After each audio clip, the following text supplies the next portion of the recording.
This is my Precalculus course. Today we're going to learn inverse functions. If you haven't done the homework completely and correctly from the last class, do that homework before watching this video. In previous classes we learned inverse relations. Now we're going to learn inverse functions. But before we do that, we need to understand the concept of a one-to-one function. A one-to-one function is a function that has only one input for every output. So let's look at the scenarios here. Here we have a scenario where a relation does not qualify as a function. And here we have a scenario where the tables represent functions, but they're not one-to-one functions. And here we have functions that are one-to-one. So let's look at the different scenarios. So this relation does not qualify as a function because you see the red ordered pairs. Here we have our input 7, but there's more than one output for that one input. There's 10 and -8. You can't have 2 or 3 or 4 or 5 outputs for one input. So you can only have one output for every input. So this does not qualify as a function. Both of these don't qualify as functions because of the red ordered pairs. Now, these tables do represent functions. And remember, f of x just represents the y value of the graph. So these tables are functions, but they're not one-to-one functions because we have repeated outputs. So in order for a function to be one-to-one, for every output, let's say 8, you can only have one input. Well, we have two inputs. We have 2 and -4. So these functions do not violate the vertical line test, but they're not one-to-one functions. So here we have examples of one-to-one functions. Every input has only one output, and every output has only one input.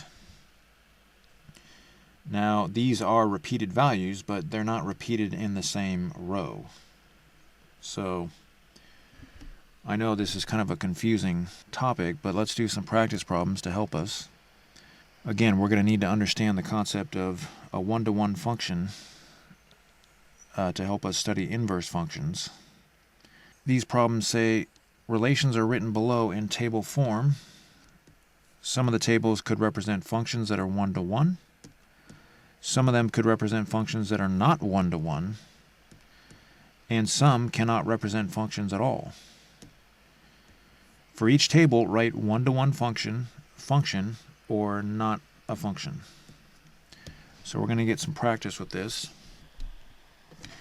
This cannot be a function because you have more than one output for the input 10.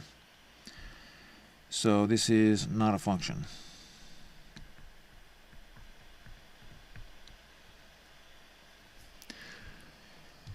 And here we have no repeated inputs, so this can be a function. But is it a one-to-one function? Well, let's see if there are any repeated outputs. And I don't see any, so that means that this is a one-to-one function.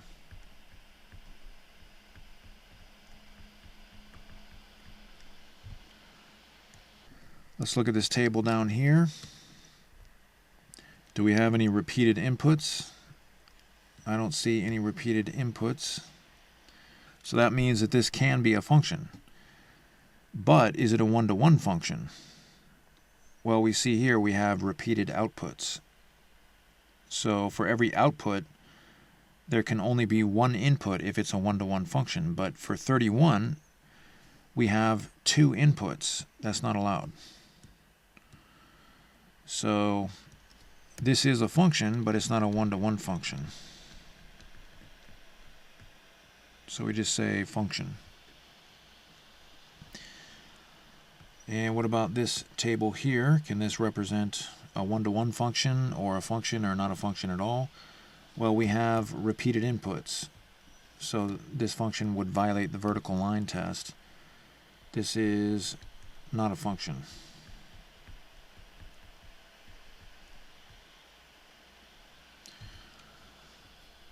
Okay, let's try some more of these problems.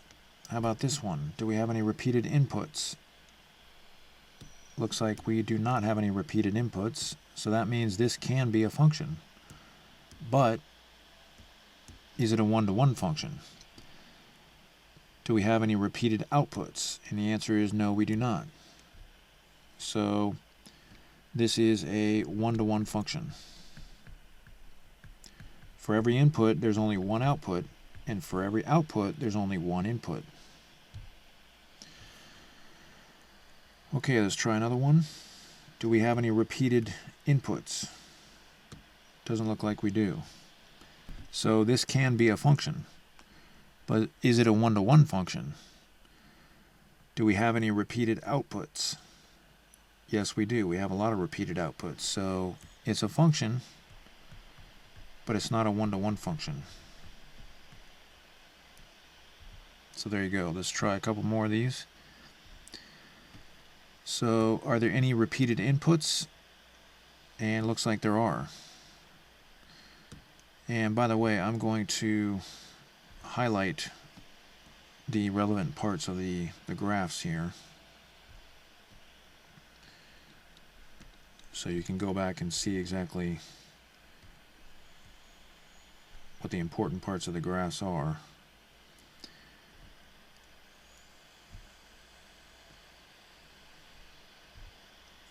Okay, so we have repeated inputs. That means that this cannot be a function.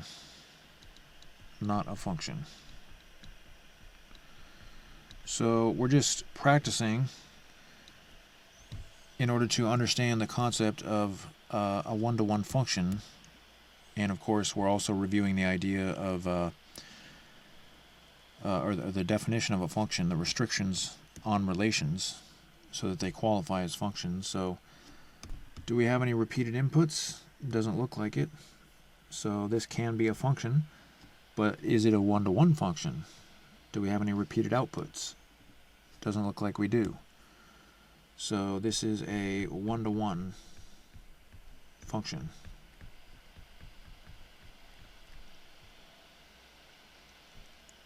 Not only does it qualify as a function, it's a one-to-one function. Okay, so I'm going to leave all this information in the window for you, and I want you to try number 9. Determine if there's any repeated x values or inputs, and then determine if there's any repeated outputs. So try number 9. When you come back, we'll do it together. Okay, we're back. Are there any repeated inputs? No. Are there? So that means that it can be a function, but are there repeated outputs? And yes, there are. So that means it's a function, but it's not a one-to-one function.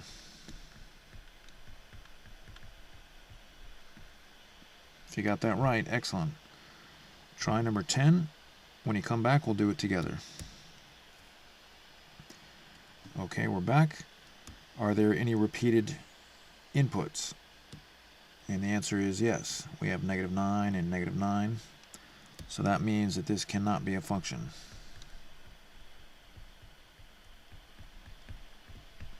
So if you got that right, excellent. Try number 11. When you come back, we'll do it together. Okay, we're back. Are there any repeated inputs? Doesn't look like it, so that means it can be a function, but is it a one-to-one function? Are there any repeated outputs? Doesn't look like there are. So that means that this is not only a function, it's a one-to-one function.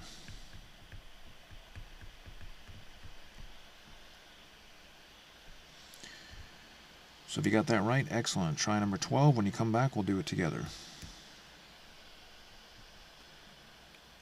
Okay, we're back. Are there any repeated inputs? I don't see any, so that means this can be a function. But are there repeated outputs? And yes, there's quite a few repeated outputs. So that means that this is a function, but it's not a one-to-one function. So if you got that right, excellent. Go ahead and try number 13. When you come back, we'll do it together. All right, we're back. So are there any repeated inputs? I don't see any. So this can be a function. But is it a one-to-one function? No, because there's all kinds of repeated outputs. So it's a function, but it's not a one-to-one function. Okay, so go ahead and try number 14. When you come back, we'll do it together. Okay, we're back. Are there repeated inputs? I don't see any. So this can be a function. Are there repeated outputs? I don't see any. So this is a one-to-one function. Not only is it a function, it's also a one-to-one function. So if you got that right, excellent. Try number 15. When you come back, we'll do it together. Okay, we're back. Are there any repeated inputs? I don't see any, so this can be a function, but is it a one-to-one function? Let's see if there's any repeated outputs. I don't see any. So this is a one-to-one function. For every output, there's only one input, and for every input, there's only one output.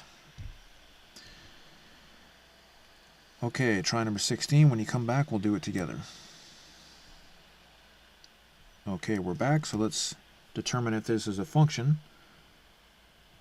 Are there any repeated inputs? Well, yeah, there's repeated inputs all over the place. So that means that this cannot be a function. So if you got that right, excellent. Okay, so we discussed the idea of a one-to-one function using tables to help us, but now we're going to use graphs. We learned the vertical line test to determine if a graph can represent a function. Notice that these orange vertical lines, they hit the pink graph only one time each. So that means that this pink curve can represent a function. But this curve over here cannot represent a function because there's all kinds of vertical lines that touch the graph more than once. So this graph cannot represent a function. Again, that's the vertical line test that we learned many, many times in previous classes. Well, we can also use a line test to determine if a graph can represent a one-to-one function. So this red graph here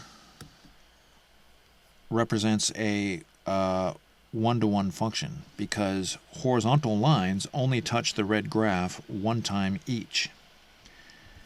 But this graph does not represent a one-to-one function because a horizontal line touches more than one place on the graph. So as you can see, it's pretty easy to use the horizontal line test. We call that the horizontal line test. So let's do some practice problems. It says here, relations are written below in the form of graphs. Some of the graphs could represent functions that are one-to-one. Some of them could represent functions that are not one-to-one. And some cannot represent functions at all. Use the vertical line test and the horizontal line test to determine the scenario for each graph. Write one-to-one function, function, or not a function. Okay, so let's first use the vertical line test to determine if this is a function or if it can represent a function.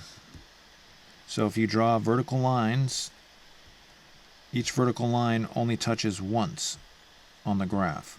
So that means that this is it represents a function.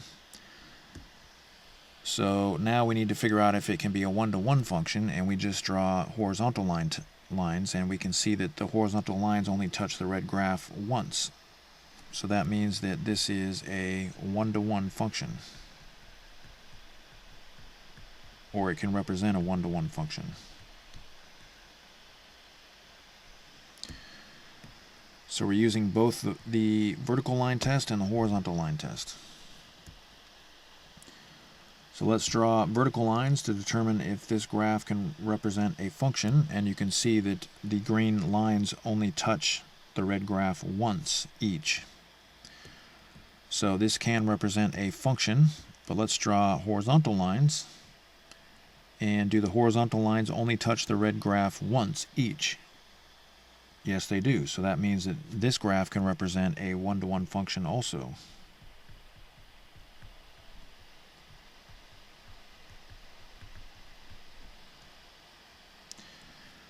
Okay, now let's see if this is a function over here or if it can represent a function. So let's draw some vertical lines, and immediately we see that it fails the vertical line test. So that graph cannot be a function, or it can't represent a function.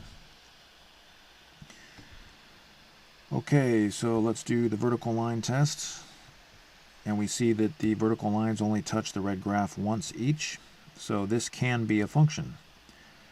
But when we perform the horizontal line test, we see that horizontal lines touch the graph more than once, so it can't be a one-to-one function. So we'll just say that this is a function, but not one-to-one. This fails the vertical line test, so it's not a function.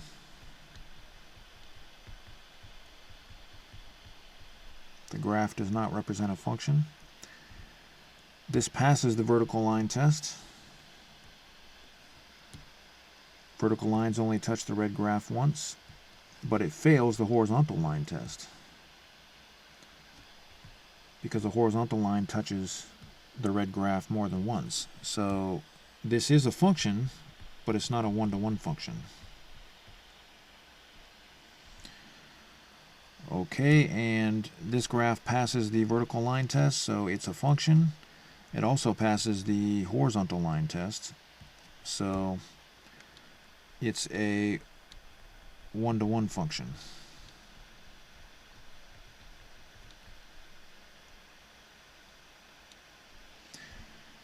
And this graph passes the vertical line test, so it's a function, but it fails the horizontal line test, because if you draw a horizontal line here, you can see that it's hitting that red graph more than once. So it's a function, but it's not a one-to-one function. Okay, and this graph fails the vertical line test, so that's not a function. So again, we learned how to determine if a function is one-to-one using tables. Now we're focusing on graphs, so you can get a picture of all this information if you'd like, and I want you to try number 18, perform the vertical line test to determine if this is a function, and then perform the horizontal line test to determine if it's a one-to-one function. When you come back, we'll do it together. Okay, we're back. So this fails the vertical line test.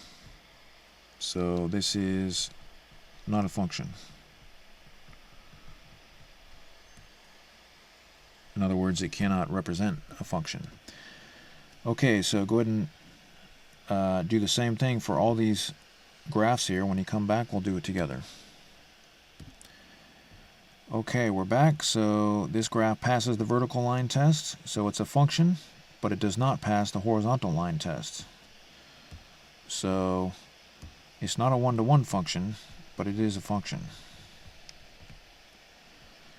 And this graph passes the vertical line test, and it also passes the horizontal line test. So not only is this graph a function, but it's a one-to-one function.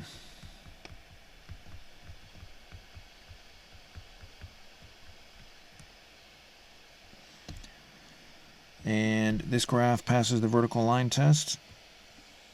but it fails the horizontal line test. So it's a function, but it's not a one-to-one function. And this graph passes the vertical line test, so it's a function. It also passes the horizontal line test, so it's a one-to-one function.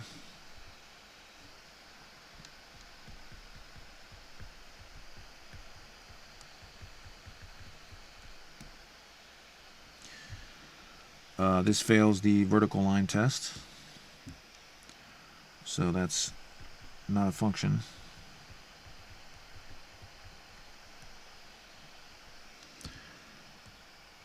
And this is kind of a tricky one. Sorry if I confused you with this problem. This actually passes the vertical line test because we have a closed dot and then an open dot right under it. So actually the vertical line only touches the graph once. So this actually passes the vertical line test. But although the bottom part of the graph seems to pass the horizontal line test, actually it does pass the horizontal line test, up here the horizontal line test we see fails because these dots look like they're at the same height. So this is a function, but it's not a one-to-one function.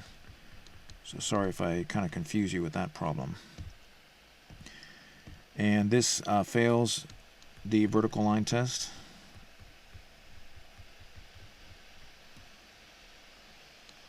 Vertical line touches more than once. And this passes the vertical line test, and it also passes the horizontal line test. So that is not only a function, it's a one-to-one function.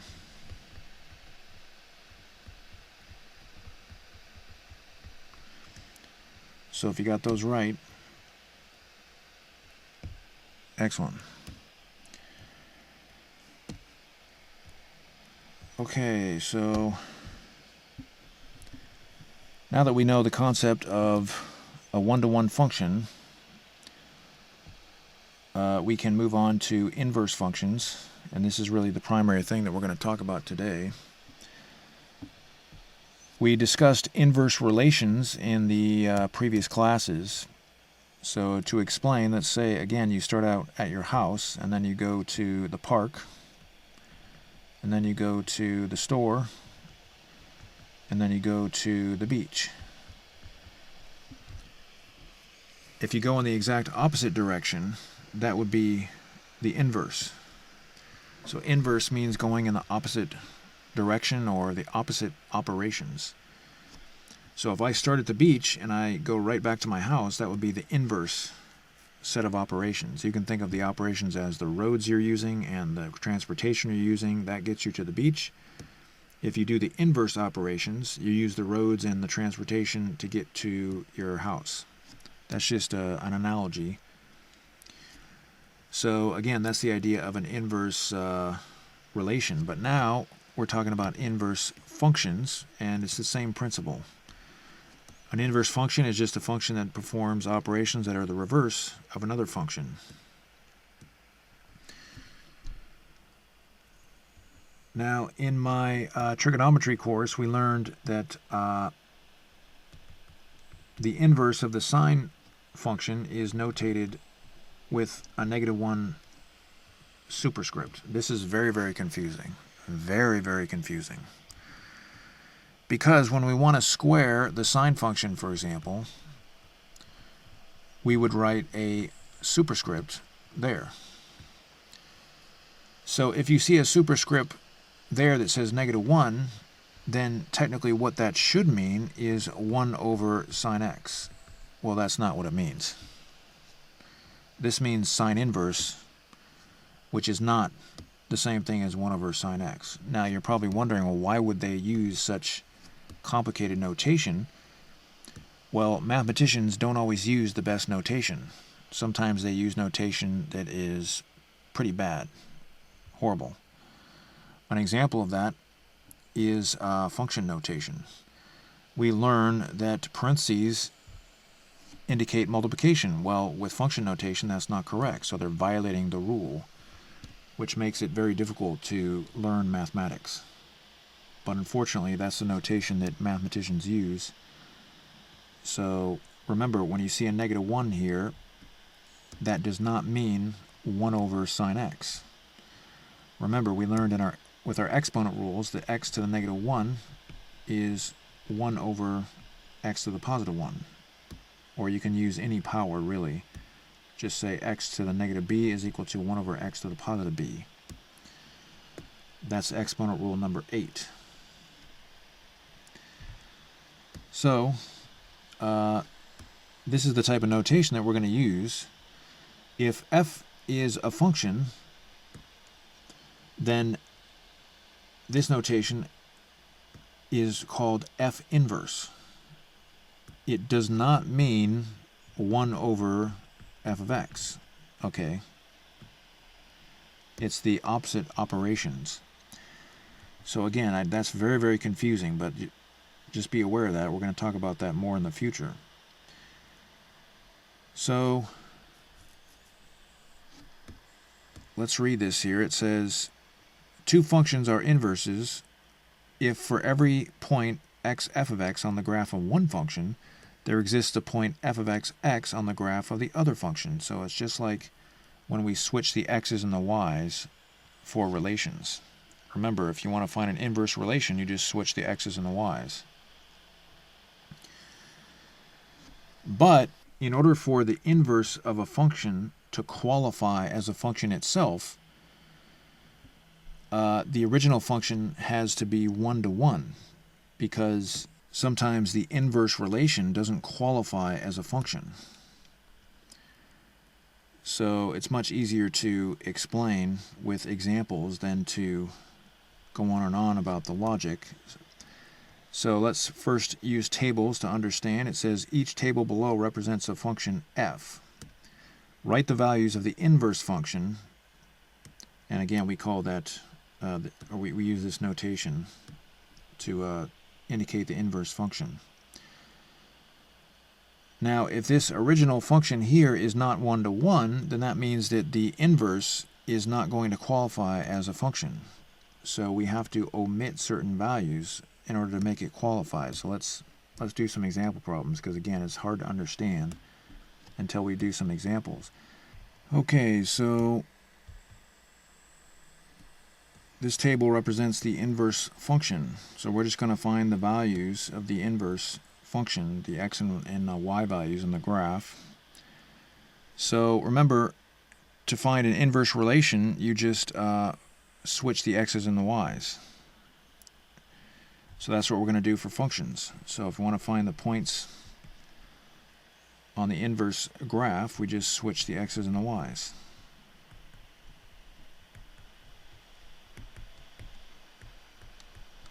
So it's that easy. Let's try another one. Here we have a function represented in the table at the left.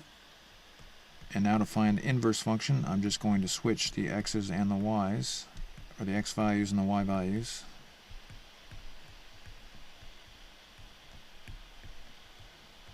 So pretty easy.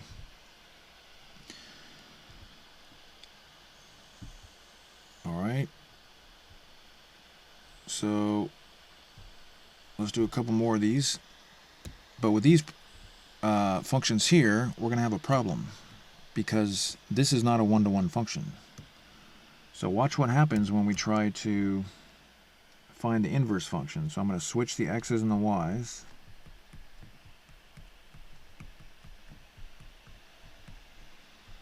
I'm not switching the signs, I'm just switching the x values and the y values. So I switch the x and y values, but notice that we have a problem. For this one input, there's actually two different outputs, so this doesn't qualify as a function. And the reason for that is because this function here is not 1-to-1. For this one output, you have two different inputs. So because the function here is not 1-to-1, when you try to find its inverse, you're going to have to restrict some of the values so this can qualify as a function. The inverse function has to qualify as a function. So what I'm going to do is I'm just going to omit one of those values. And in order to make these tables represent inverse functions without any aberrations, I'm going to omit the original point here also. That way these two tables represent inverse functions and we don't have any problems when going back and forth. So what this means is if you start at home and go to the beach, this inverse function can't really take you from the beach back home because it doesn't even qualify as a function. So we have to omit those values. We can highlight the parts that we're omitting. So let's do this again. We're going to switch. Again, we're finding the inverse function. We're switching all the x and y values. But notice we have some problems here. We have repeated x values. So if we plug in 10, we have more than one output for that input. So it doesn't qualify as a function. So what I'm going to do is I'm going to omit some of these ordered pairs. So now it qualifies as a function. And I'm also going to omit the corresponding ordered pairs in the original function so that these are now perfectly matched inverse functions. Alright, so you can get a picture of this information here. And I'm going to leave number 21 and 22 in the window, and I want you to try 23. But remember, if the inverse function doesn't really qualify as a function, then you have to highlight some of the values that you want to omit. Here we had to omit 2 of them because there were actually 3 outputs for 10. 3 outputs for our input 10. So we had to eliminate 2 of them because, again, you can only have 1 output for every input. So try number 23. When you come back, we'll do it together. Okay, we're back, so I'm going to switch the x's and the y's. And then we need to see if there's any repeated inputs, and it doesn't look like there are. So if you got that right, good. Try number 24. When you come back, we'll do it together. Okay, we're back, so I'm going to switch the x's and the y's.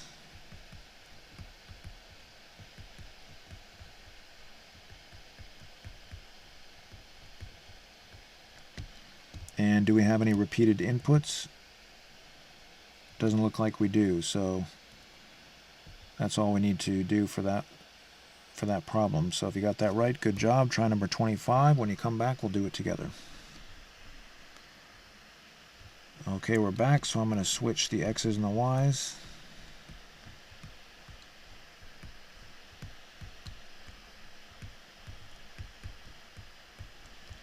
And do we have any repeated inputs? Yes, we do. So this does not qualify as a function.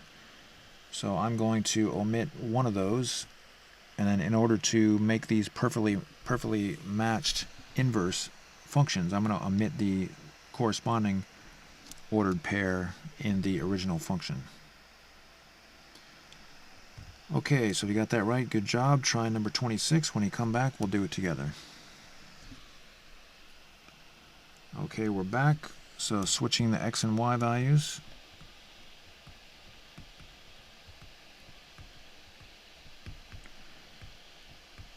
And this is kind of a weird one because we have a lot of repeated numbers. So I'm going to omit all these ones at the bottom. And by the way, I forgot to mention that you can choose which ones that you omit. So I think I mentioned that here. You may choose which values to omit. So as mathematicians, we have the liberty to do that. With some functions, the omissions are we have rules for the omissions, but in this case you can omit whichever ones that you want. And I have to keep going here because I have one more value there that I have to omit. So choose any 4 of those to omit. Okay, so if you got that right, excellent. So now we're going to go to a different type of problem here. It says, if f and g are inverse functions, answer the following questions. So we're told that f and g are inverses. They're inverse functions. Now remember, function notation can be very confusing, so this is going to be an example of that. We're told if f of 2 is 8, find g of 8. If f of 2 is 8, find g of 8. So how in the world are we going to do this? Well, it's actually very, very easy. But again, the function notation makes it very intimidating. So let's explain this. What this information means is that you have the point 2, 8 on the graph f. So I'm going to notate that. So on the graph f, you have the point 2, 8. Now, if g is the inverse function, then that means on the graph of g, you should have the point 8, 2, right? Because they're inverses. So what this is asking us is, what is the y value of the point on the graph of g that has an x value that's equal to 8? Well, obviously the answer is 2. So g of 8 is 2. Now, let's explain further. So this represents the y value. You can write 8, g of 8. That's the same thing as this point here. The greens are the same, the purples are the same.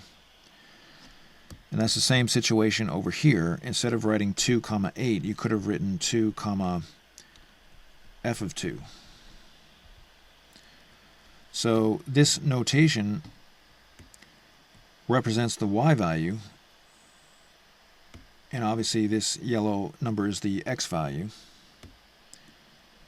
But the orange value here not only represents the y value, but it also tells you the x value that you had to plug in to get that y value, namely 2. So again, this function is very, very confusing. The concepts are pretty easy, but the notation is what we have to get past. So let's try another problem here. If g of negative 3.1 is negative 7, find f of negative 7. So what this means is on the graph g, you have the point negative 3.1, negative 7. Now, if f is the inverse function, that means that on the graph f, you should have the point negative 7, negative 3.1, right? Because we're told that g and f are inverse functions. So what this is asking is, what is the y value of the point on the graph that has an x value of negative 7? Well, the answer is right there.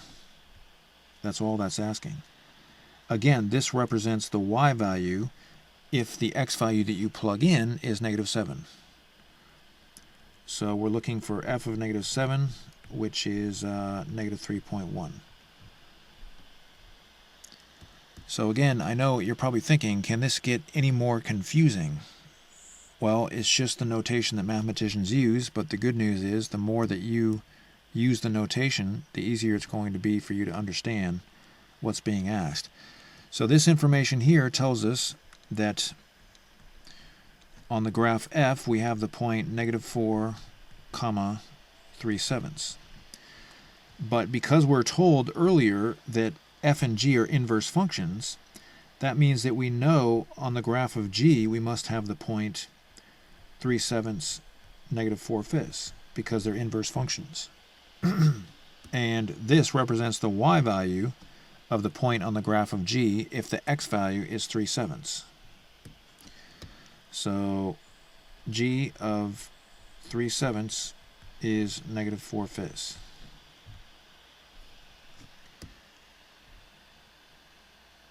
Okay, I know you're thinking that that seems hopelessly confusing, but again, it's just a language, and you need to learn the language. Even if you don't want to, you're going to learn the language. So let's do one more of these. This information tells us that the point 0, -1 is on the graph of the function g. But we're told earlier that g and f are inverse functions. So if 0, -1 is on the graph of g, then that means that -1, 0 must be on the graph of f. And this is asking us to find the y value of the point on the graph of this function that has an x value equal to -1. So f of -1 is equal to 0. So that's that point there. So I should specify that that's what we found. Okay, so I want you to try number 31. You can take a picture of this information if you'd like. Attempt number 31, and when you come back, we'll do it together. Okay, we're back. So this information here tells us that on the graph of f, we have the point 0.4, -3/2. But because f and g are inverses, that means that on the graph of g, we must have the point -3/2, 0.4. And this is the y value of the point on the graph of g that has an x value equal to -3/2. So g of -3/2 is 0.4.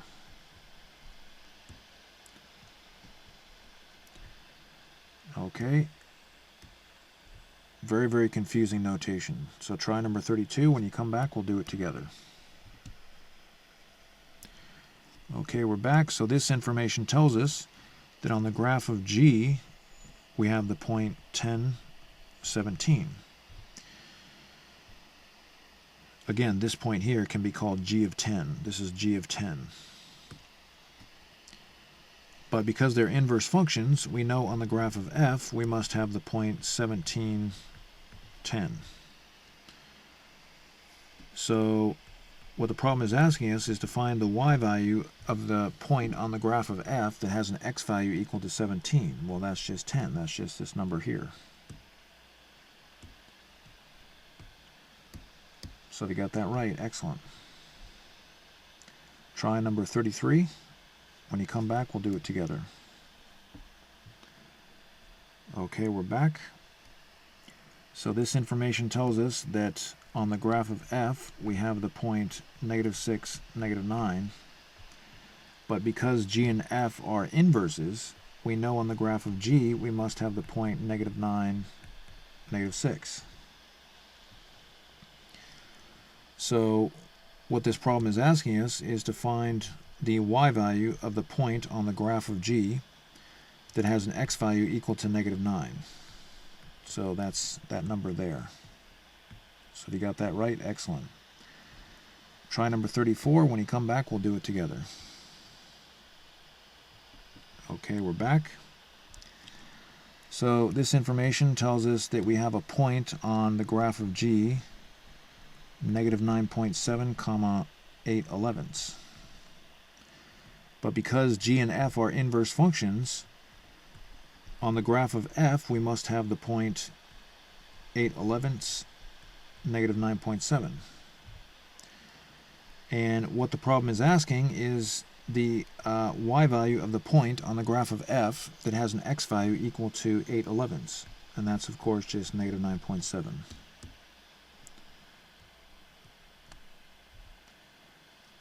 So if you got that right, excellent. Again, these concepts are very, very simple. Very, very simple, but the notation makes it difficult.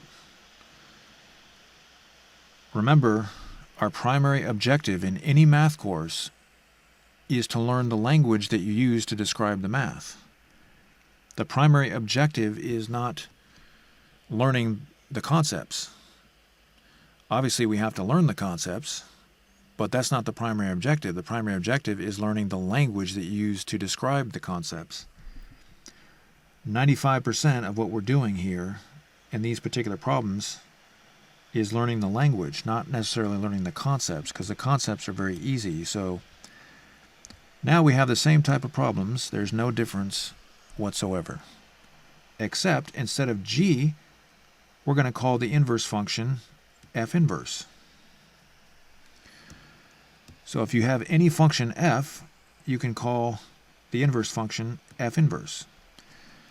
We're not going to do this, but if you have a function g, you can call the inverse function g inverse. If you have a function h, you can call the inverse function h inverse. We're not going to do that because I don't want to confuse things, but let's try a problem here. So this information tells us that on the graph of f, we have the point 2, 3. But here we're asked, what is the y value on the inverse graph if the x value is 3? Well, obviously the y value is 2 because they're inverse functions. So if the point 2, 3 exists on the graph of f, the point 3, 2 must exist on the graph of f inverse. So f inverse of 3 is equal to 2. The y value on the graph, or the y value of the point on the graph of f inverse is 2 if the x value is 3. Let's try another problem. This information tells us that on the graph of f, we have the point -4, 86. But because f inverse is the inverse function, obviously, on the graph of f inverse, and I should have notated that here. I forgot to do that. Let me move this over.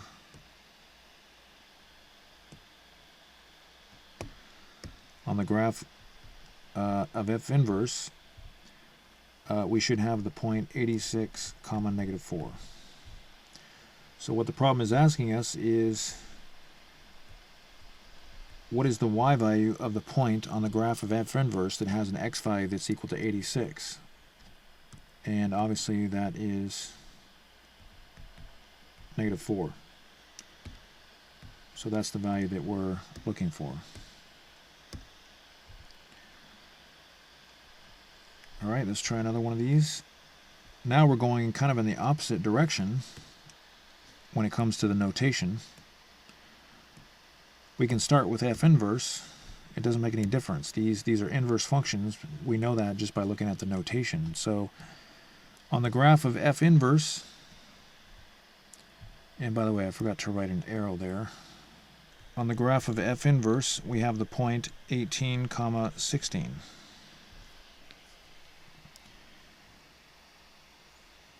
And because these are inverse functions, on the graph of f, we must have the point 16, 18. What is the y value on the graph of f that has an x value of 16? Well, obviously that's just 18.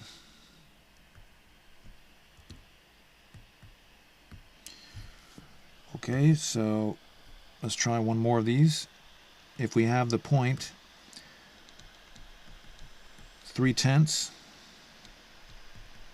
-0.1 on the graph of f inverse, that means that we have to have the point -0.1, 3/10 on the graph of f. And what this problem is asking us is to find the y value of the point on the graph of f that has an x value equal to -0.1. And obviously that's 3/10. Again, the notation is very, very confusing. So you can try number 39. Remember, f and f inverse are inverse functions. So try 39. When you come back, we'll do it together. Okay, we're back. So this information here tells us that on the graph of f, we have the point negative 22, 17.1. But these are inverse functions, so on the graph of f inverse, we should have the point 17.1, comma, negative 22. So what the problem is asking us is to find the y value of the point on the graph of f inverse that has an x value that is equal to 17.1. So that's just going to be negative 22. So if you got that right, excellent. Okay, go ahead and try number 40. When you come back, we'll do it together. All right, we're back. This information tells us that on the graph of f, we have the point 0, 19.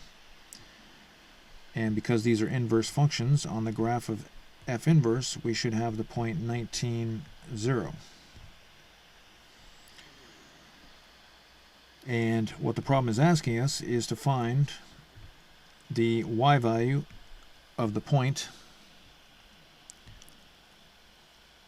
on the graph of f inverse that has an x value that's equal to 19. Well, that would just be 0. So if you got that right, excellent. Try number 41. When you come back, we'll do it together. Okay, we're back. So this information here tells us that the point negative 18, negative 20 is on the graph of f inverse. But because these are inverse functions, we should have the point negative 20, negative 18 on the graph of f. And the problem is asking us to find the y value of the point on the graph of f that has an x value that's equal to negative 20. So that's obviously negative 18. So if you got that right, excellent. This is a very, very important exercise in function notation. And even though you may understand the concepts very easily, the notation, as you can see, is not easy. So try one more of these, number 42. When you come back, we'll do it together. Okay, we're back. So this information here tells us that on the graph of f inverse, we have the point 1.1, negative 10. Because these are inverse functions, on the graph of f, obviously we have to have the point negative 10, 1.1.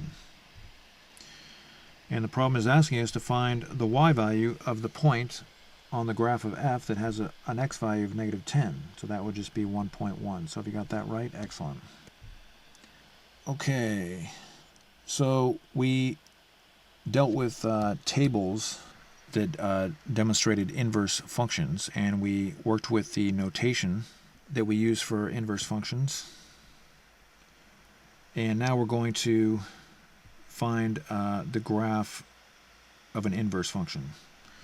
So what we have to do is take points on a graph xy. Let's say that we have the point xy, and we want to somehow convert that point so that our new point is yx, y comma x. So very important to understand that this yellow point here, that's not the y value, that's the x value. But we're calling it y because that's the same number that we started out with as the y coordinate. And this coordinate here is not the x value, we're just calling it x. This is actually the y value.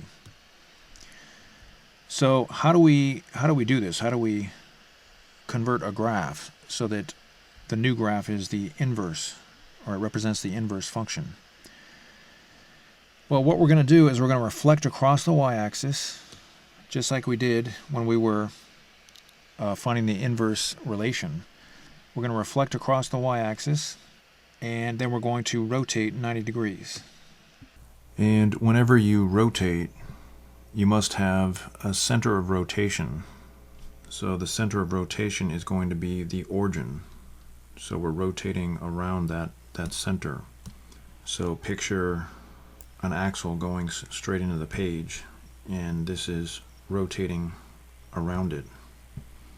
And if we reflect across the y-axis and then rotate 90 degrees clockwise, notice this pink distance here represents the x value, but now the pink distance represents the y value, even though we're calling it x. And the purple distance represents the y value here, but when you convert, now the purple distance represents the x value, the first number, even though we're calling it y. So this tells you how, or why, we can convert a graph so that it represents the inverse function. We're going to reflect across the y-axis and rotate 90 degrees clockwise. So it says here, each graph below represents a function f. Draw the graph of the inverse function, f inverse, and if f is not a one-to-one function, meaning if the original function is not one-to-one, we might have to omit parts of the inverted graph. So we'll have to use the horizontal line test and the vertical line test, but it's much easier to do some problems rather than to explain. So here we have a function, and this function is actually one-to-one because it passes the horizontal line test. And so we're going to convert to find the graph of the inverse function. So we're going to reflect across the y-axis, and when we do that, we'll get something like this.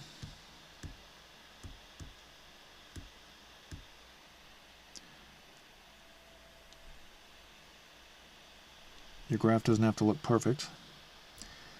And then we're going to rotate 90 degrees, and our graph should look something like this. Again, it doesn't have to look perfect. So there you go, that's the answer. Now, we do have to use the vertical line test in order to make sure that it's still a function, and you can see that vertical lines only touch once. Now, the reason that we learned about one-to-one functions is that if the original graph is not one-to-one, then that means that the inverse graph is not going to qualify as a function. So we can determine things about the inverse graph by simply looking at the original graph. So this function was one-to-one, and sure enough, the inverse graph passed the vertical line test, so it's one-to-one. And let me explain why that is. So let's use the horizontal line test on this original graph. So as you can see, horizontal lines only touch the graph once, but if we take this exact picture here and reflect it across the y-axis as we did here, and then rotate it 90 degrees, you can see that that yellow vertical line only touches the graph once. But if we have a graph that, say, goes up like this, well then the original function is not one-to-one. So when we draw it here, you see that that yellow line does not, well, it touches the graph more than once. So again, if your function is not one-to-one, then the graph of the inverse is not going to be a function. It's not going to pass the vertical line test. So let's try a couple more of these. We're going to find the inverse function, or the graph of the inverse function. So we're going to reflect across the y-axis, and then we're going to rotate 90 degrees, and we should get something like that. It's not perfect, but Now you can see that this new inverted graph passes the vertical line test, so it is a function. And we could have known that just by using the horizontal line test on the original function. If it passes the horizontal line test, then the inverse graph will qualify as a function. Okay, so let's take this graph and reflect across the y-axis. Then we're going to have something that looks like this. Again, my graph is not going to be perfect.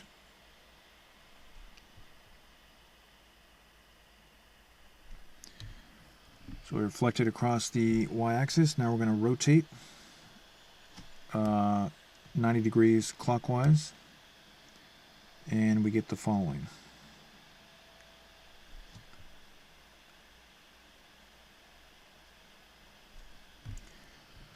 Alright, now notice that this function over here is not one-to-one. It fails the horizontal line test.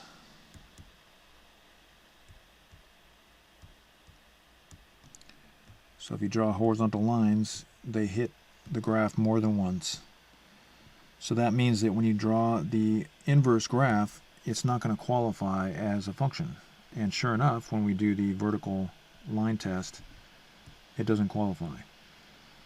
So what do? Well, we can omit certain parts of the graph. Now, this happens to be the sine function, and we learned in my trigonometry course that these parts of the graph are omitted. That's just the way that mathematicians do it. So we're going to omit this part here in the original function also, so that these functions are matched. They're perfectly matched inverses. So again, sometimes you have to omit parts of the graphs so that they qualify as functions, and also so that they are perfectly matched inverses. Okay, let's try one more of these. So we're going to reflect across the y-axis, and you can see that when you reflect across the y-axis, it actually doesn't change this particular graph. Then we're going to rotate 90 degrees clockwise.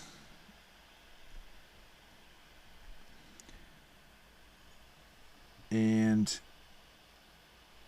as you can see, because this original graph failed the horizontal line test, the inverted graph is going to fail the vertical line test. And so we're going to have to omit parts of the graph. Now you can choose which parts to omit. I'm just going to omit the bottom part there. And so that corresponds to this upper left part. So I'm going to omit this part in the original graph so that these functions are perfectly matched inverses.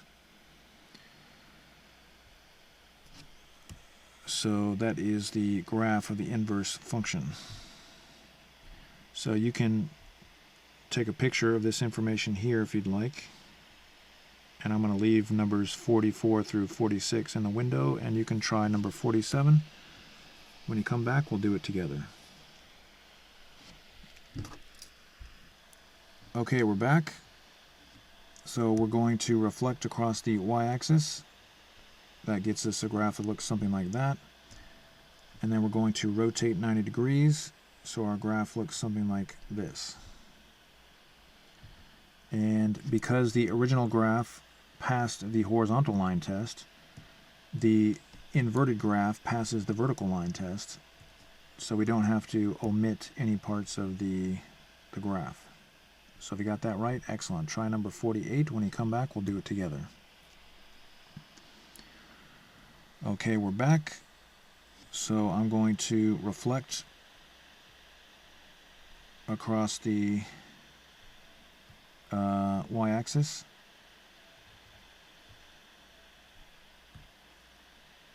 It's going to look something like that. Again, the graph doesn't have to be perfect. Then we're going to rotate 90 degrees. And the graph should look something like that. Now, because the original function was one-to-one, it passed the horizontal line test, the new inverted graph is going to be a function. It's going to pass the vertical line test. So if you got that right, excellent. Okay, so for 49, you're going to have to omit parts of the inverted graph and the original graph. Try number 49. When you come back, we'll do it together. Okay, we're back. So I'm going to reflect across the y-axis. It's kind of hard for this one, but looks something like that. Then I'm going to rotate 90 degrees clockwise. And looks like we're going to have something like this. Again, it doesn't have to be perfect. But you see, because the original graph was not one-to-one, it failed the horizontal line test.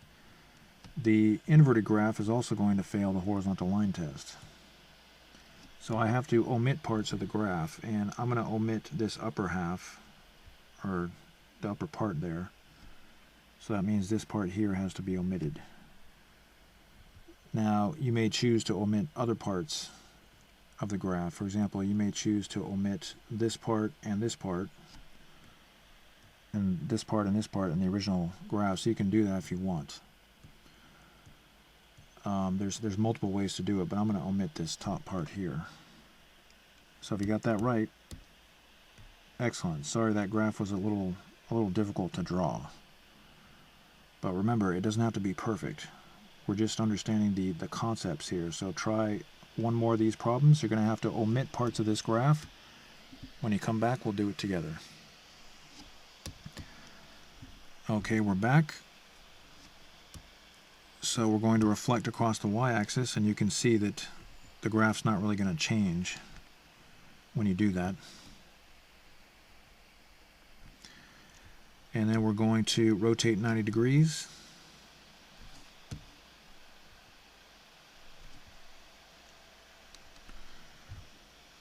Now, because the original function was not one-to-one, it fails the horizontal line test.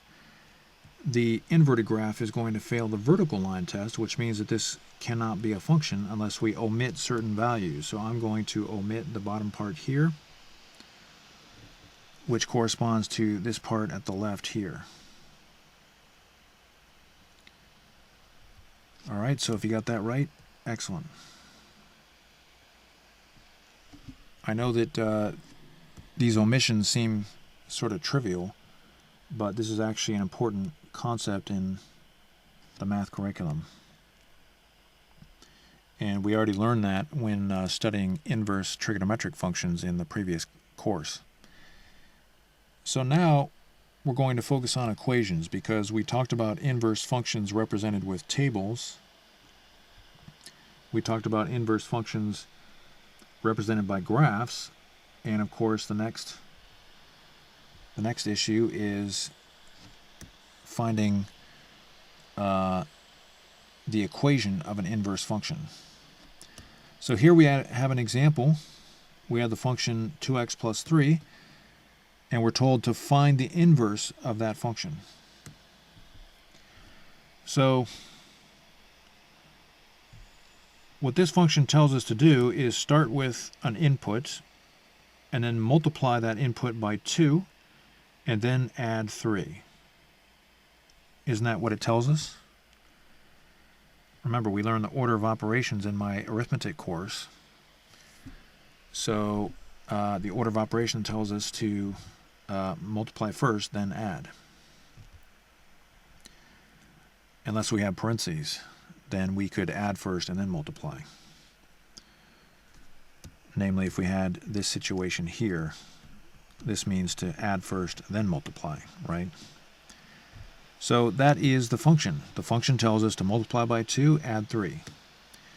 The inverse function does the exact opposite in the opposite order. So the last thing we did here was add 3. So what we're going to do is take our starting value and we're going to subtract 3, going in the opposite direction. And then we're going to divide by 2. That's the exact opposite of multiplying by 2. So it's the opposite operations going in the opposite direction. So therefore, this expression here represents the inverse equation. That's f inverse. We can call it f inverse of x. So we can use that type of logic when it comes to finding the equation of an inverse function. But in some cases, it becomes difficult to do that.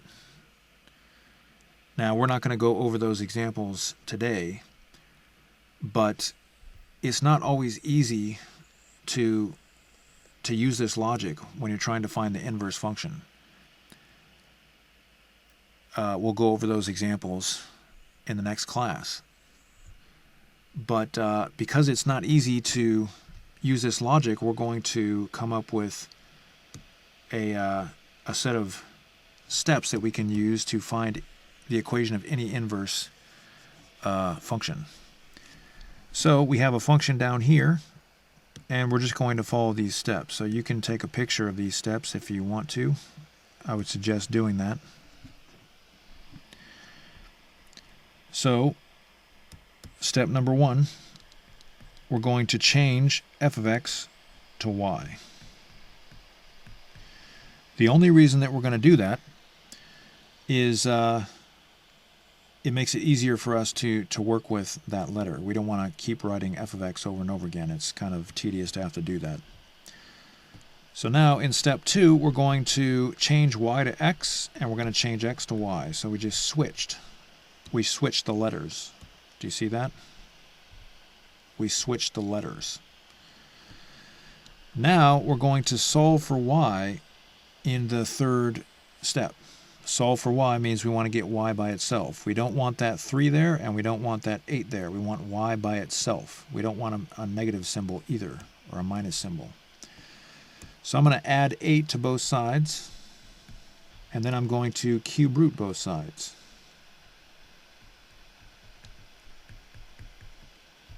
So we solve for y. Y is now by itself.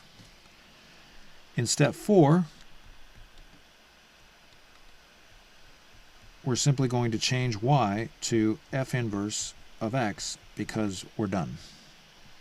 This is the inverse function. So those are steps that you can use to find the equation of any inverse function. Now, I know what you're probably wondering. Why does that work? Well, when you switch the x and y values and you solve for y, the process of solving for y is the exact opposite set of operations. You perform the opposite operations when you solve for y. So that's why we produce the inverse function, or the equation of the inverse function. Now, normally we name the function at the left of the equation, so I'm just going to flip the equation around. You don't have to do that if you don't want to. But that is the answer. So it's that simple. That's how we find the equation of an inverse function. So let's try another one of these. Step number 1, switch f of x to y. Step number 2, switch y to x and x to y. So we're switching the x and y values. Step number 3, solve for y. So I'm going to subtract 7 from both sides. And there's a couple different ways I could do this. One way is to divide both sides by 6. Another way is to distribute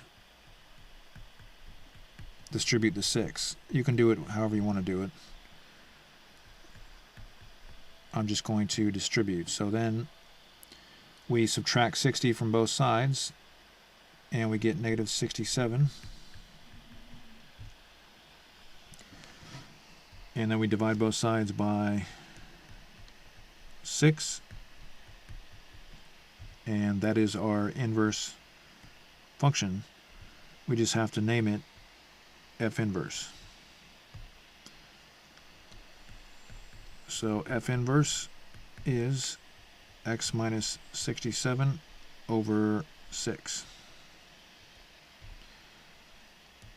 So again, this process is fairly easy.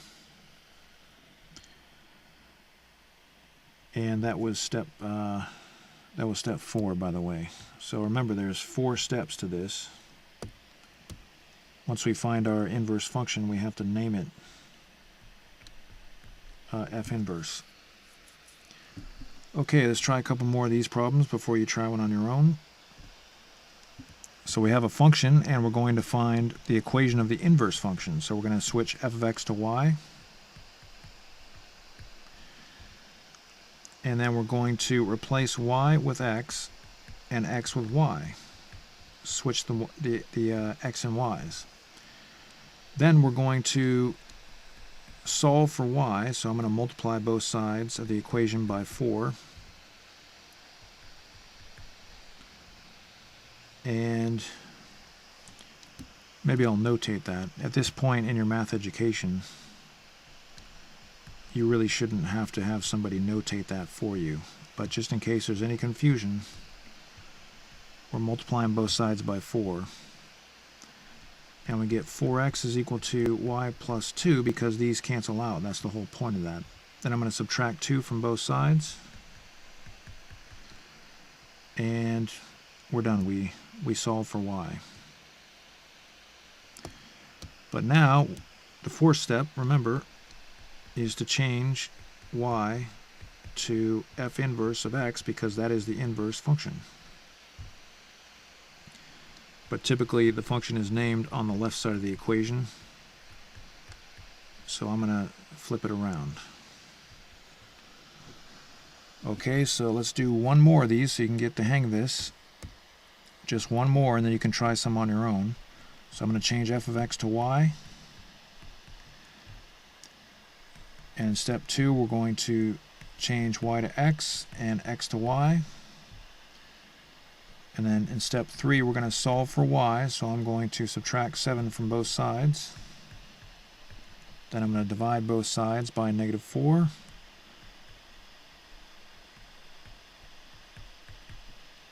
And then in step 4, we're going to change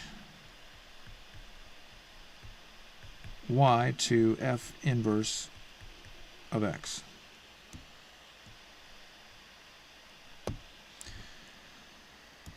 And I like to name the function on the left side of the equation, so I'm going to flip it around. You don't have to flip it around though. So there you go. That is the inverse function. Alright, so I want you to take a picture of this information up here. If you haven't got a picture of this information, please take a picture of that. And I'm going to leave numbers 53 and 54 in the window, and I want you to try number 55. When you come back, we'll do it together. Okay, we're back. So step 1 is to change f of x to y. Step 2 is to change y to x and x to y. Step 3 is to solve for y.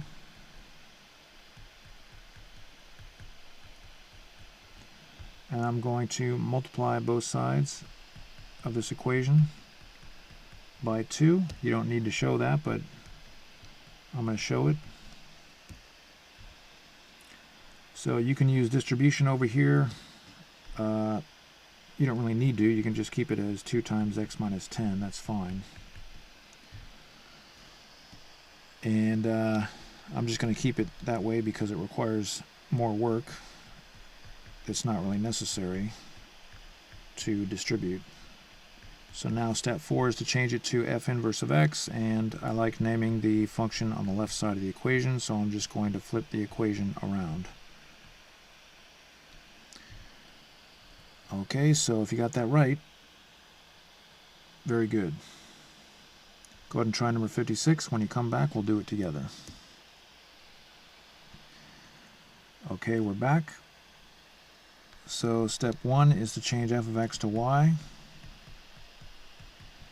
Step 2 is to change y to x and x to y. And step 3 is solve for y. So I'm going to add 1 to both sides. Then I'm going to divide both sides of the equation by 2. And now I have y to the 5th, but I don't want y to the 5th. I want y. So I'm going to 5th root both sides of the equation.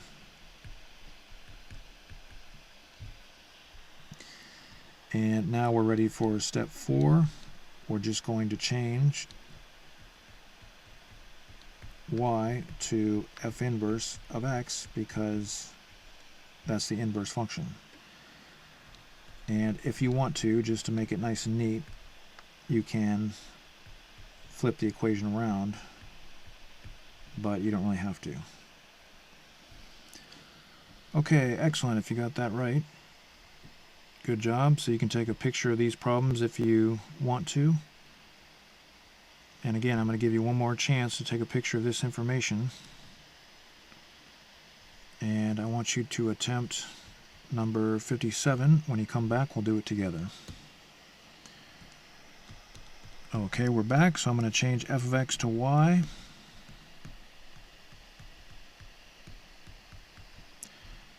And then I'm going to change y to x and x to y. Then I'm going to solve for y, so I'm going to subtract 1 from both sides.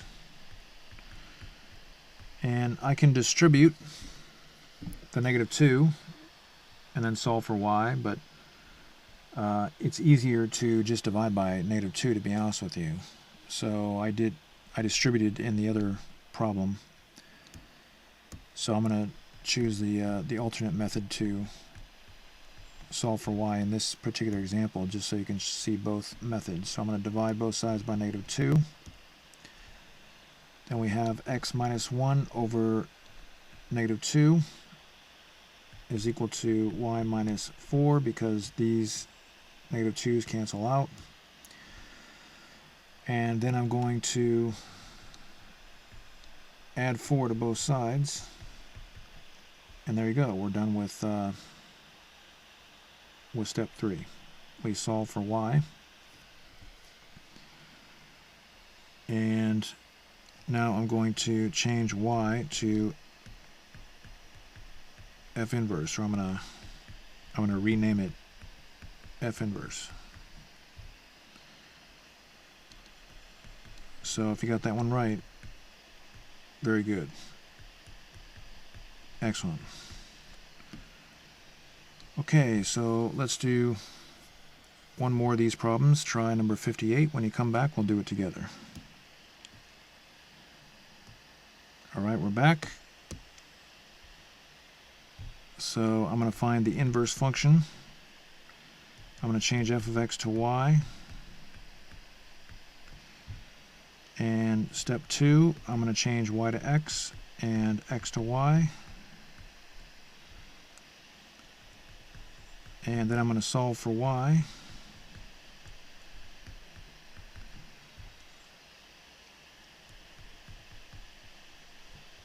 I'm going to divide by 2. And then I'm going to rename y as f inverse of x.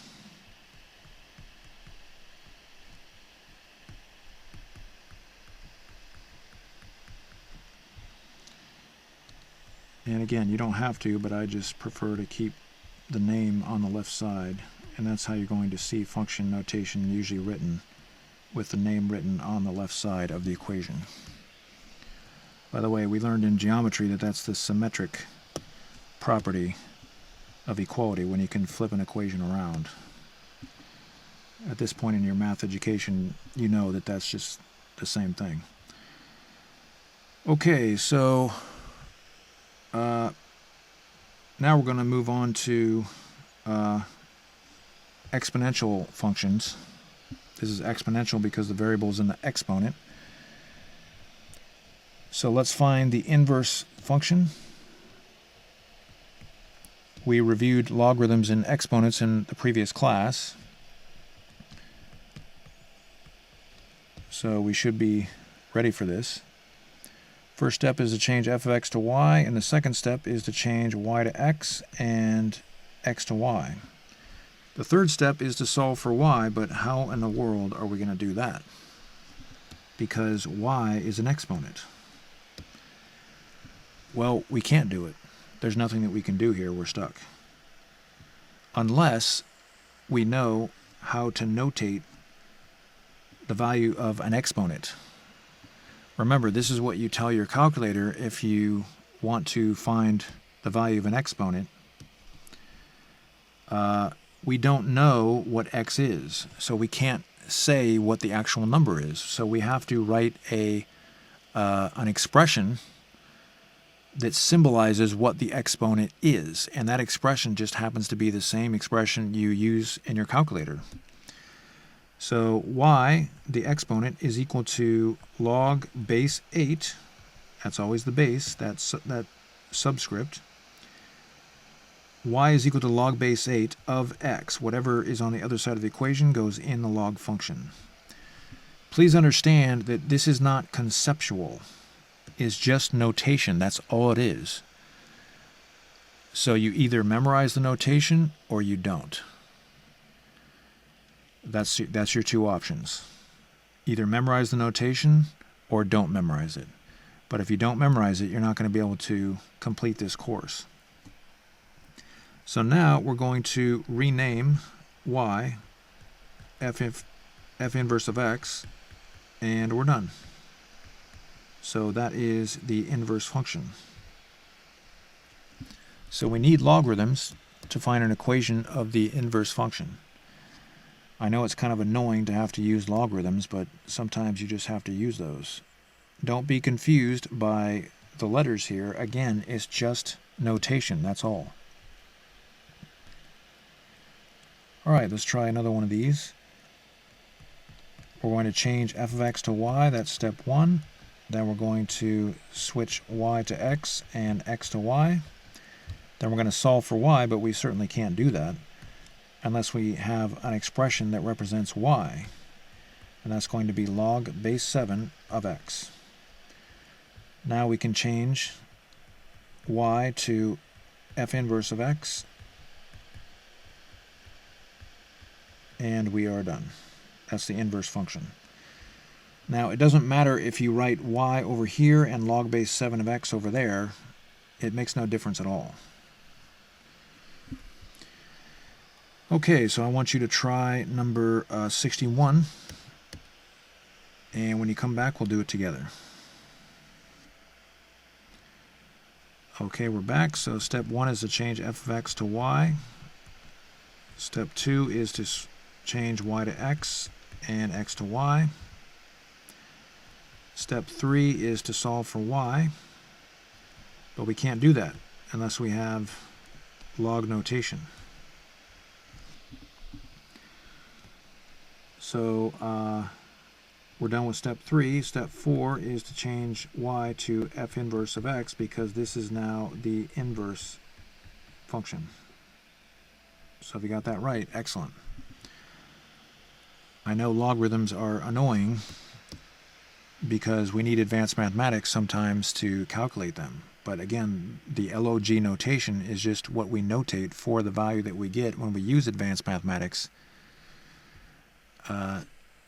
And all you have to do is learn the notation. So try 62. When you come back, we'll do it together. Okay, we're back. So step number 1 is to change f of x to y. Step number 2 is to change y to x and x to y. Step 3, we need to solve for y. We can't do that unless we have log notation. Then step 4 is to rename y f inverse of x because it's the inverse function. So if you got that answer, excellent. This is the inverse function of this original function here. It goes in the opposite direction. Okay, so now we're going to start with logarithms. So now we have a logarithmic function. So step 1 is to change f of x to y. We're doing the same thing that we did in the previous problems. Then we're going to change y to x and x to y, switch the x and y values, and then we're going to solve for y. But we can't do that because we don't know what to do. We're stuck. Unless you know how to convert a logarithmic equation to an exponential equation, which is the exact opposite of what we just did. So, what is the base? The base is always this little subscript. What is the exponent? The exponent is always what the logarithm is equal to, because that's what a logarithm is. It's an exponent.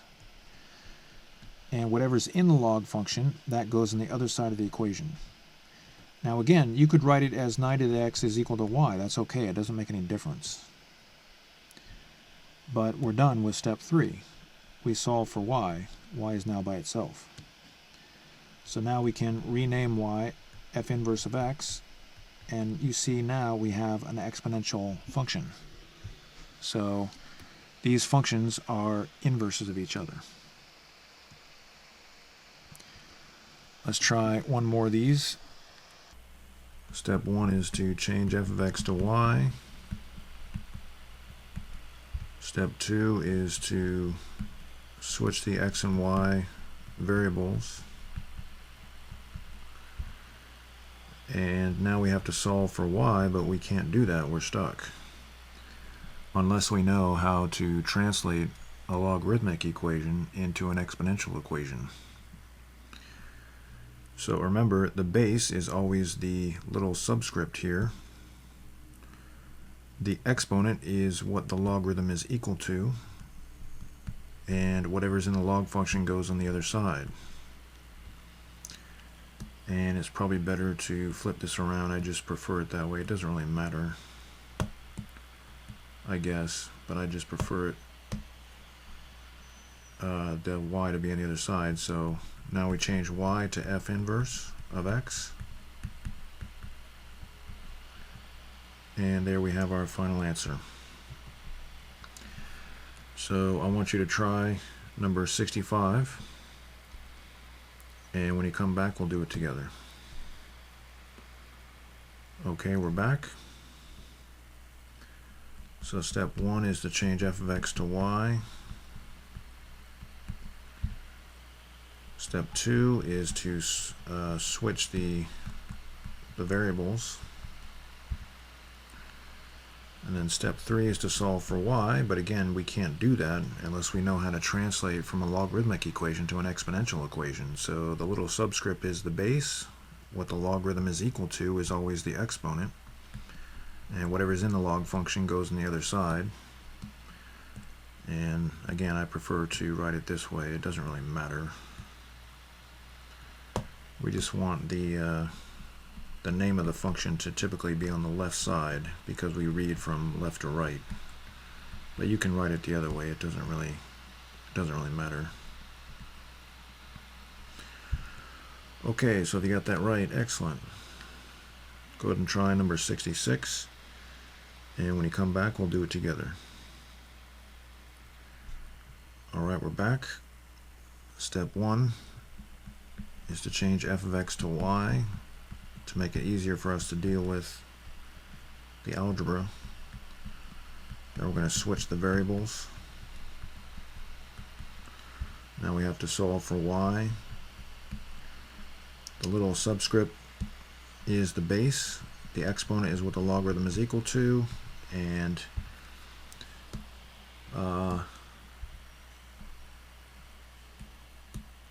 whatever's in the log function goes on the other side. And of course,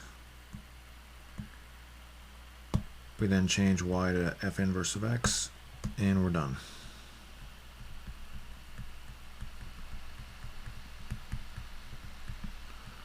So if you got that right, excellent.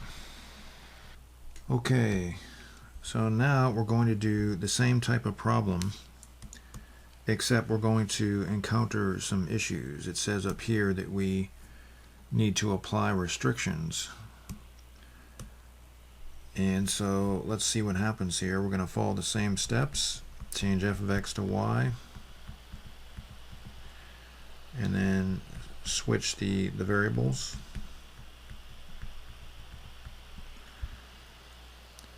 And then we're going to solve for y, but in order to do that, we have to square root both sides of the equation.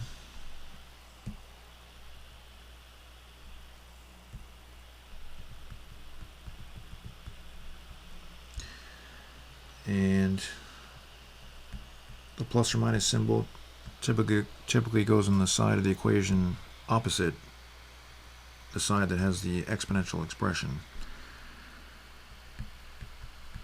Remember, whenever you square root both sides of an equation, you have to write a plus or minus symbol. That's probably one of the top 3 most common mistakes that students make.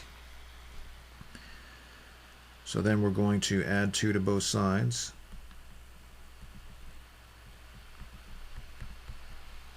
And then we're going to change y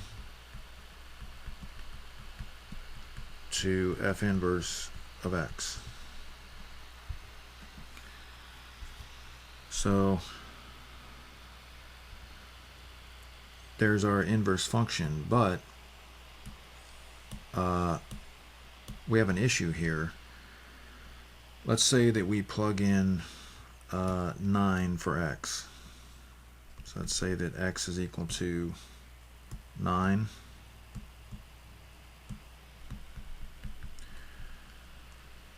Well, then we would get positive 3 plus 2 is 5. So the output would be 5. But we'd also get negative 3 plus 2. So we'd also get an output that's equal to negative 1. So we have 2 outputs for 1 input. That's not allowed for functions. Remember, in my intermediate algebra course, we talked about plus or minus symbols. With functions, you can't have that for a function. So this actually does not qualify as a function. I'm going to cross it out. It's not correct to say that that is f inverse, because if you write f inverse, you're assuming that your equation here qualifies as a function. It does not. So what we need to do to make this qualify is we need to choose either the positive symbol or the negative symbol. So let me explain with some graphs here. Let's graph the original function, and to do that we're going to use the library of functions. You can get a picture of this if you'd like. This is going to come in handy in the next class, this class and the next class. So here is the quadratic parent function and the quadratic parent equation. Remember, when you subtract 2 from x, you just move the graph 2 units to the right. So we're starting with this parent function that looks something like that, and we're just going to move it 2 units to the right. Alright, so now we're going to find the graph of the inverse. So we're going to reflect across the y-axis,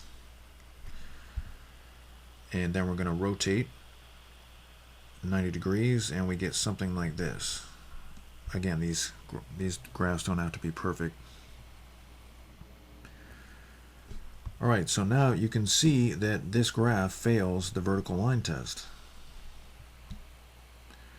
So this lower part here is negative root x plus 2, and the upper part is positive root x plus 2.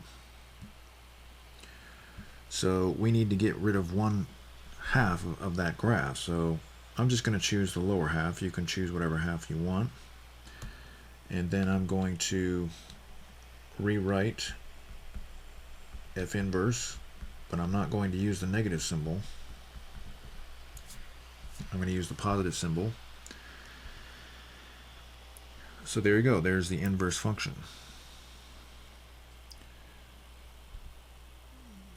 Now, sometimes people write a comma and then x is greater than or equal to 0 just to signify that you can't have negative numbers in the root.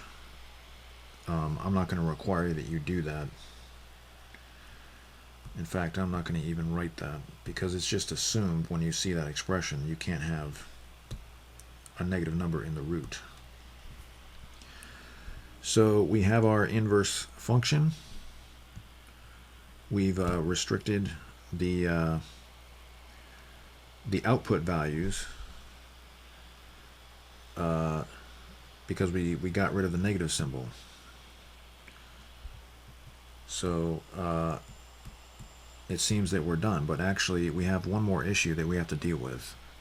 We want both of these functions to be perfectly matched inverses, but the problem is up here we have the full graph, the parabola, but down here we only have half the parabola. We have the blue part. So this function represents the blue part. So what this means is they're not really perfectly matched. We need to put restrictions on the original function so that this really makes sense. For example, let's say that you plug in -3, 25. So that point corresponds to this function, right?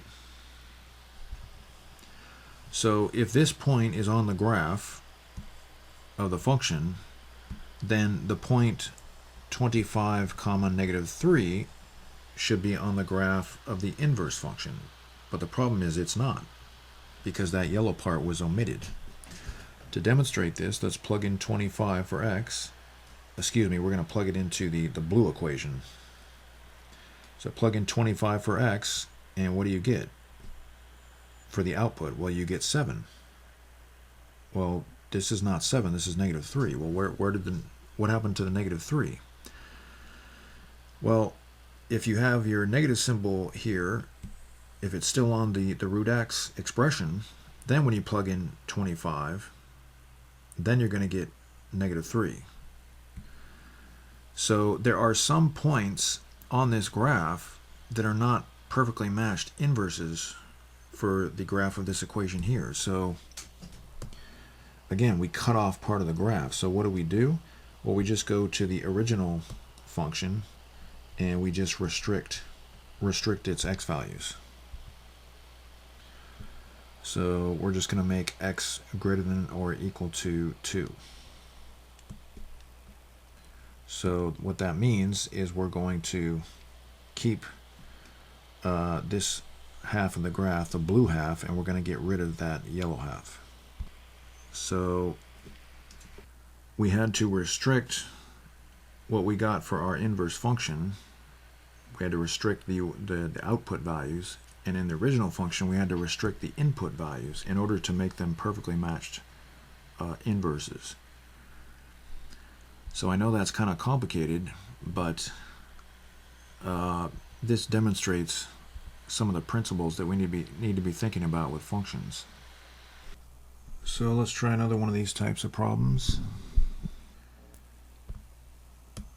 Again, we're going to find the inverse function, so we're going to change f of x to y to make the algebra easier. And then we're going to switch the x and y values. And then we're going to solve for y.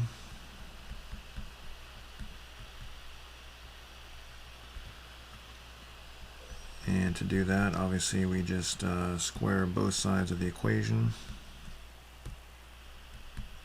You don't have to show this.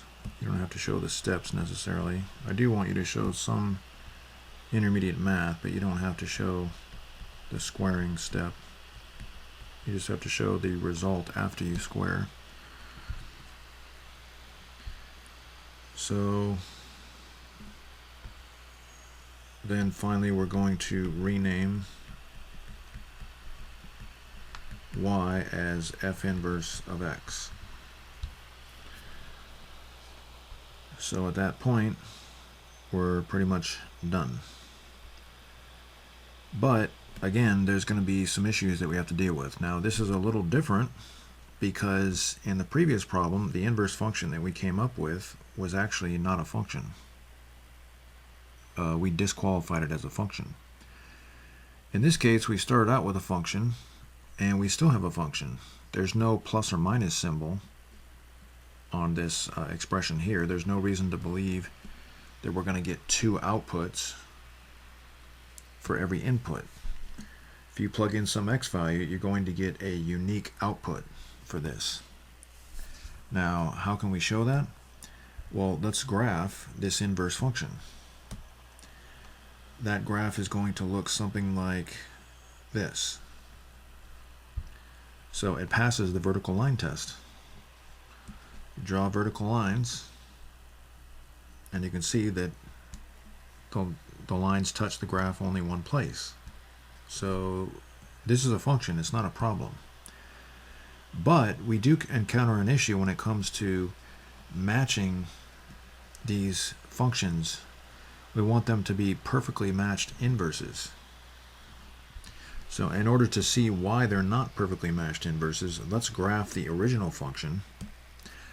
The original function looks something like this. And in order to see that, we want to look at the parent function here. We have the square root function, and this is the parent equation. And you may recall from my intermediate algebra course that we want to change the form of this so we can understand how to graph it. So I'm going to replace f of x with y, just so I don't have to keep writing f of x. Then we're going to subtract subtract 5 from both sides of the equation. Now we can see that when you compare this equation here with the parent equation, all you're doing is just subtracting 5 from y. So when we graph this, we're going to think about the parent graph, and then we're just going to move it 5 units up. Because when you subtract from y, you move up. When you add to y, you move down. It's the exact opposite of what you would think. Again, we learned that in my intermediate algebra course. And the same is true for x. If you subtract from x, then you move to the right. Not to the left, you move to the right. If you add to x, you move to the left. So, this is what our original graph looks like. But it's only half of a parabola, whereas down here we have the entire parabola.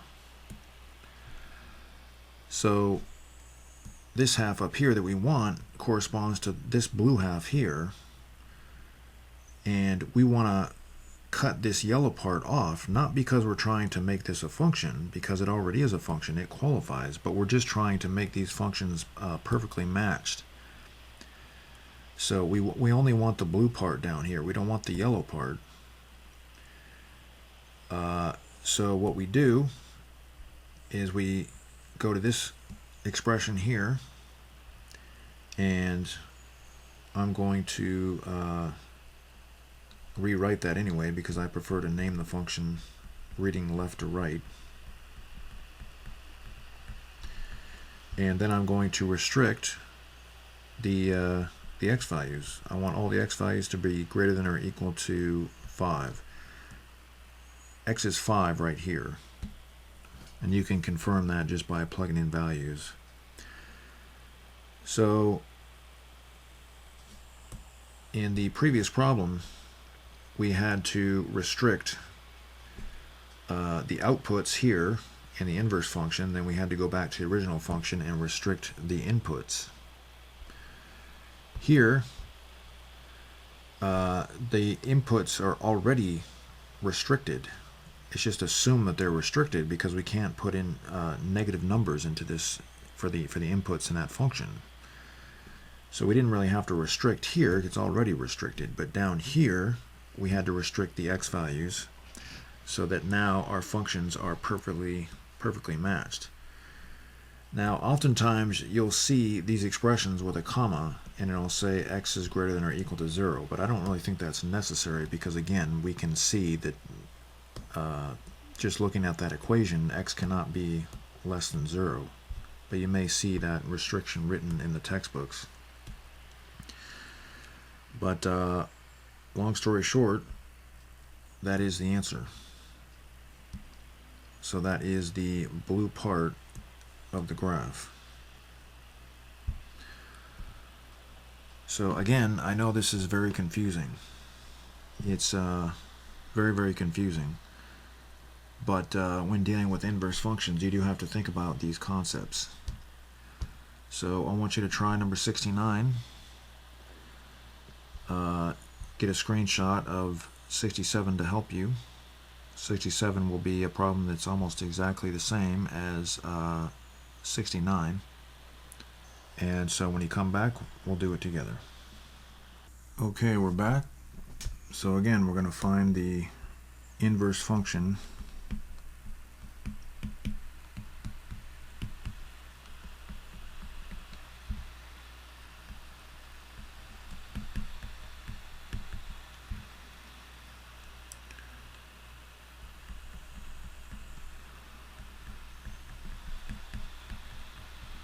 And we're going to have to square root both sides.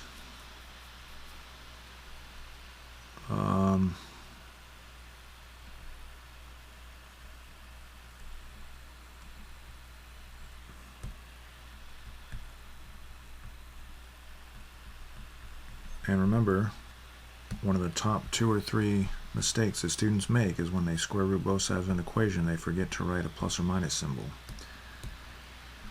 It's pretty much a guarantee that students are going to do that, or forget to do that.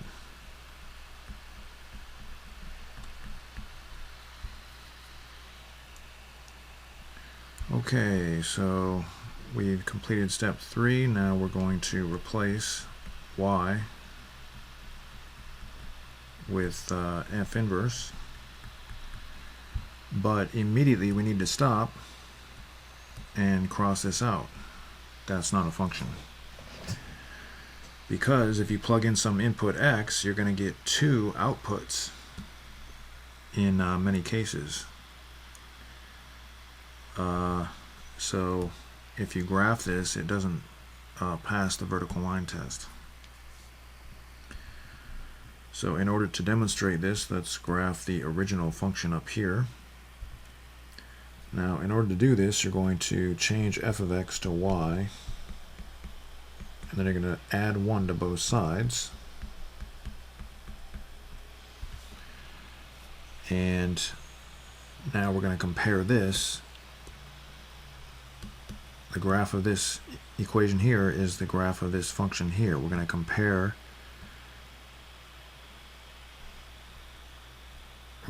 this equation here to the parent equation, the parent quadratic. So this equation, if you graph it, it looks like this. So what does this equation look like? Well, you're adding 1 to y, so you're actually moving down. You're moving down 1 unit. So we're going to move that parabola down. It's going to look something like that. Again, it doesn't have to be perfect. And then we're going to reflect across the y-axis, and that's not going to change the way that the graph looks, because it just happens to be symmetric about the y-axis. And then we're going to rotate, and when you rotate, you're going to get something like this. So as you can see, this graph here does not pass the vertical line test, and that's because we have a plus or minus symbol there, which means we have 2 outputs for inputs. So I'm going to keep the upper part of the graph. You can keep the bottom part or the upper part, it doesn't really matter. I'm going to get rid of this yellow part of the graph. So to do that, I'm going to modify this. Our final answer is going to be f inverse of x is equal to positive root x plus 1. And I'm just going to get rid of the negative. So this is our answer. Now we could write a restriction signifying that x cannot be less than -1. But again, I don't really require that you do that, because that's just a given. We can't have negative numbers in the root. So at this point, we're done. We found the inverse function. But the problem is, although this now qualifies as a function because we restricted the outputs, it's not a perfectly matched inverse with the original function. We erased the yellow part on the inverse function, so we need to go back to the original and erase the corresponding part so that they're perfectly matched. So we want this blue part here. Actually, no, we want the part on the right. And we want to get rid of this yellow part here. If you follow the operations here, the reflection and the rotation, you can see that that's the part that corresponds. So how do we get rid of the yellow part? Well, we go up to the original equation here. We put a comma. I think I may have already had that there, but you write a comma and you say x is greater than or equal to 0. So that gives us the blue part of the graph. Okay, so if you got that one right, excellent. Okay, let's do another problem here. I want you to get a picture of number 68. Number 68 is going to help you with number 70. So go ahead and try number 70. When you come back, we'll do it together. Okay, we're back. So step 1 is to change f of x to y. Step 2, switch the x and y values. And step 3, solve for y. So obviously we're going to square both sides. Again, you don't really have to show the squaring. I'm going to show it just so there's no confusion.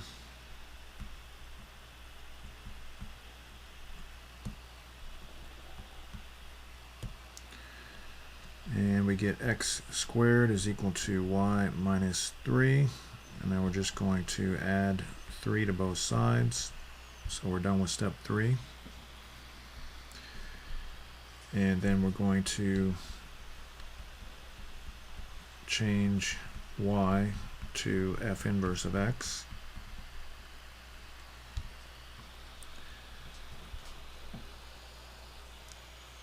And that is our function. I'm just going to flip it around here.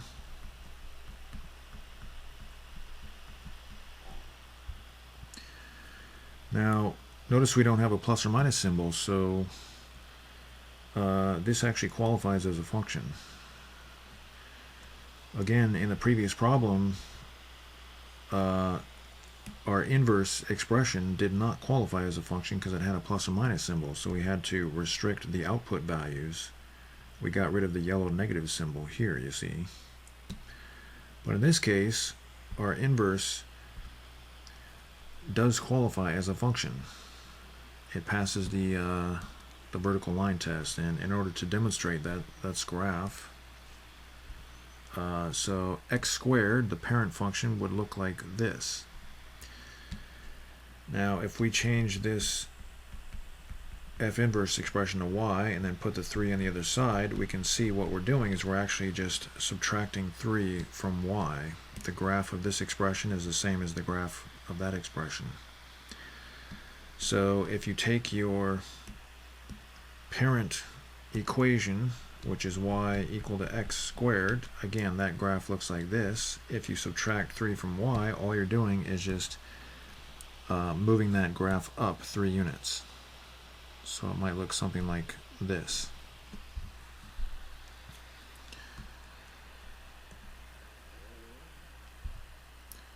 Okay, so this passes the vertical line test, as you can see. So the inverse function is a function. The problem is it's not perfectly matched with the function that we started out with in terms of its inverse properties. So to demonstrate that, let's graph this original function, and again, you can look at your library of functions. Y is equal to root x, that's a parent function that looks something like this. But now we're subtracting 3 from x, so that means that we're going to move this graph 3 units to the right, and that would be about here, somewhere around there. Again, it doesn't have to be perfect. We're not writing the scale or anything like that. So now if you reflect across the y-axis, you'll get something like that. And if you rotate 90 degrees, you'll only get half of the graph. You'll only get this blue half. But this equation does not have any kind of restrictions, so it shows this yellow half also, which is not in the original graph. So they're not perfectly matched inverses. Now, up here we don't have to show any restrictions for the outputs because we don't have a plus or minus symbol here. That function just is what it is. But here we have both halves. This equation signifies both halves of the graph. So in order to make sure that these functions are perfectly matched inverses, we need to get rid of the yellow part of the graph in this equation. Well, how do we do that? Well, we just restrict the x values. X has to be greater than or equal to 0. That's the blue part of the graph. So again, I know that this is very, very confusing, but this is a very, very good exercise in the general principles of inverse functions and how to set restrictions for them. So if you got that right, excellent. So that was the class today. If you'd like to take screenshots of all the work that we did to help you with your homework or to study for tests, go ahead and do that now. Here's screenshot number 1 and number 2 and number 3, number 4, number 5, number 6, number 7, 8, 9, 10, 11, and 12. But don't go before you get your homework. Remember, the homework is not optional. Here's screenshot number 1 of the homework, and number 2, number 3, number 4, number 5,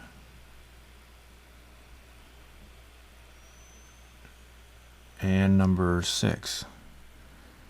But don't go before you get the answers. Remember, it's not enough just to attempt the homework. It must be done correctly. So you must check all your answers.